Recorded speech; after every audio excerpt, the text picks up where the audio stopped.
હા દોસ્તો, આપણે આ નવી રાપડી કરાવી છે ને હવે ફિટ કરીએ છીએ. એટલે આ ફિટ થઈ ગઈ. હવે પછી આંકવા મળીએ. 2 રાપડીઓ આંકી ને લ્યો.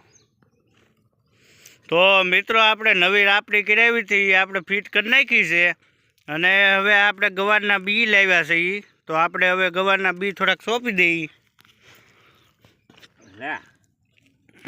મિત્રો, આપણે હવે ગવાર સોંપી દઈએ છીએ.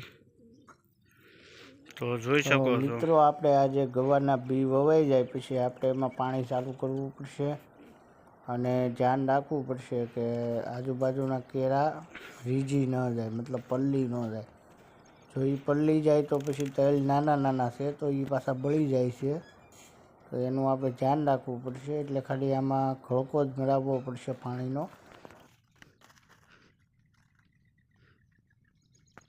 તો જોઈ શકો છો તમે, આપણે આ નવી રાપડી બનાવેલી છે અને જૂની રાપડી મારા બાપા હાકે છે.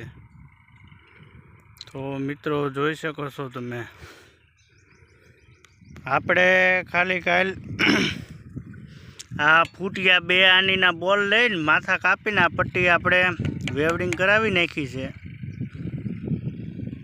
આપણે આવા 2 નટ બોલ લઈ લીધા ફૂટિયા અને પછી એને આવા વાયસર મૂકીને નટ બોલ મારી દીધા. એટલે આપણી રાપડી તૈયાર થઈ ગઈ. ને હા દોસ્તો, 2 ફૂટની આવી આપણે પટ્ટી લીધી હતી. એના આવા 3 કટકા કર્યા. 2 ફૂટની પટ્ટી લીધી હતી એના, અને એમાંથી 2 પટ્ટી આપણે વેવડિંગ કરાવી નાખી છે. એટલે આપણી રાપડી થઈ ગઈ છે તૈયાર. તો જોઈ શકો છો મિત્રો, અને આવી રીતે રાપડી હાંકી છે.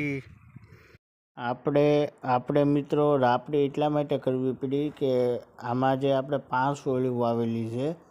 તો કોઈ પાસે મતલબ બળદગાડું હતું પણ આની કોઈ રાપડીની વ્યવસ્થા નથી, બરાબર.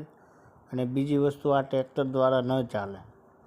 તો પછી આનો બીજો કોઈ ઉપાય નહોતો ને ખડ આપણે બહુ થઈ ગયું હતું. તો એટલા માટે આપણે પછી આવી રાપડીનો ઉપયોગ કર્યો છે મિત્રો. તો જોઈ શકો છો તમે.